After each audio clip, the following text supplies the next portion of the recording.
In today's video, we will be taking a look at another hypothetical 2024 election prediction between Tim Scott and Joe Biden. Now, first off, who is Tim Scott? Tim Scott is a United States Senator from the state of South Carolina. He is this junior senator. As you can see, he is quite electable in his own state. In 2022, he won re-election by an impressive 25.9% margin, or around 440,000 votes. This is remarkably better than Donald Trump's performance in the state, as Trump only won the state by 12 percentage points. Now, without further ado, let's get right into today's video. Now moving on to the election prediction map.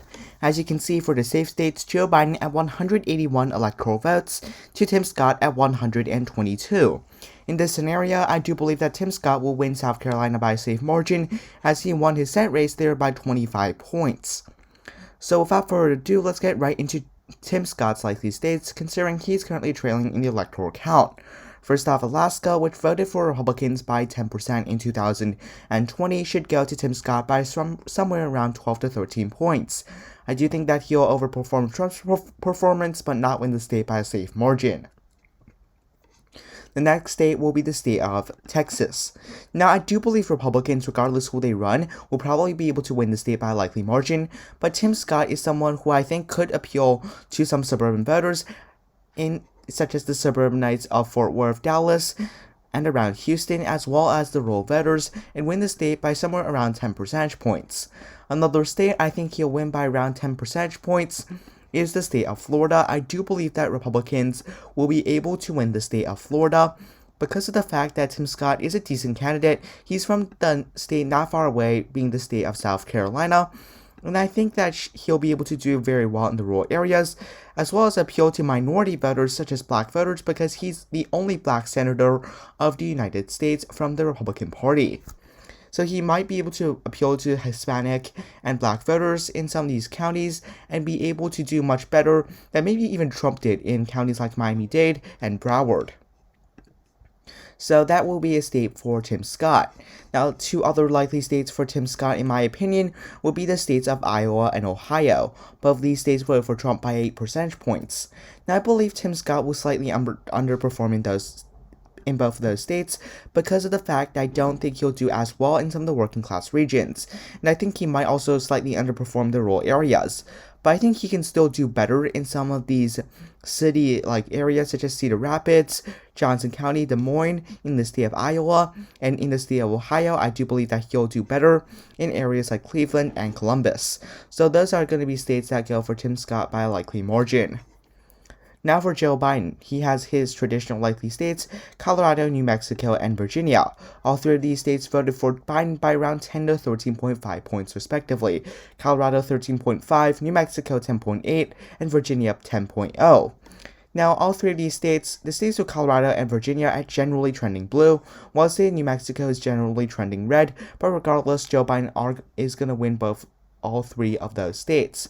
As well as that, the state of Maine gonna go for Joe Biden by a likely margin. Now in this scenario, I think those will be the states that will be considered likely. As you can see, Tim Scott at 218, 7 electoral votes ahead of Joe Biden. Now let's go to the more competitive states. Let's start with the state of Nevada. Now for the state of Nevada, I think both sides definitely have a shot. Biden won the state by 2.4 points, but if you look at the trends, it doesn't look so good for the Democratic Party. Generally, a county like Las Vegas trended for the Republican Party by 1.5 points, which is not a good sign for Democrats whatsoever. So overall speaking, I also think that Scott could appeal to minority voters such as Hispanics and end up winning the state of Nevada by a tilt margin. Now the state of Arizona. This is also a very interesting state in my opinion. The state of Arizona, this is a state that voted for Democrats by just 0.3%. So by every means, Tim Scott has a good chance. And although areas like Phoenix trended to the Democratic Party by around 5 points, at the end of the day, Tim Scott may be able to reverse some of those trends and trend those counties like the counties of Pima and Maricopa by just 1 point to the Republican Party. But that may be good enough for him to win the state of Arizona overall, and therefore I'll give him the state by a tilt margin. Now to the state of Georgia. This neighbors the state of South Carolina, and that should be an advantage for Tim Scott. He might be able to appeal to similar groups of voters and potentially lower Democratic turnout, especially those of black voters in the Atlanta, Augusta, Savannah, and Columbus regions. Overall speaking, I think the turnout from the Republican Party is also going to be slightly lower, but the Democratic turnout, especially from black voters, are going to be significantly lower. And because he is from the neighboring state of South Carolina, I do think that that will help him ultimately win the state by around 2 to 3 percentage points, therefore around a lean margin. Now going to the state of North Carolina. This state, it's still pretty close, but he is from the neighboring state of South Carolina, which may help because some of the counties do border each other, and if he's able to do very well in the South Carolina Republican regions, he should also be able to do very well in the North Carolina Republican regions. Overall speaking, again, black turnout from Charlotte and Wake are going to be lower overall, and therefore I do believe that the Democratic Party will end up losing the state by around 3 to 4 percentage points.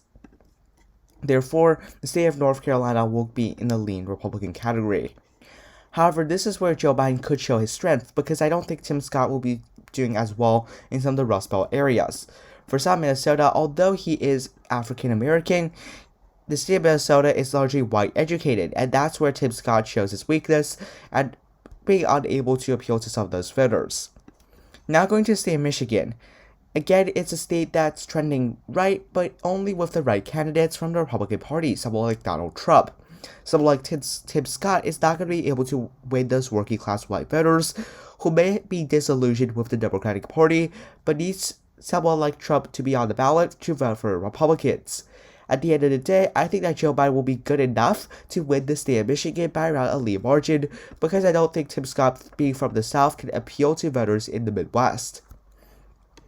I think Nebraska's 2nd district, this is very close, but I do believe that in this scenario, again, I do believe Joe Biden will be able to hold on to that district. It's going to be really, really close, because Tim Scott could do better in some of the rural areas and some of the suburban areas, but at the end of the day, Joe Biden does carry the district. Now Tim Scott will win this main 2nd congressional district. I don't think that's too surprising, by around a lean to likely margin, because Trump won the district by 10 in 2016 and 7 in 2020.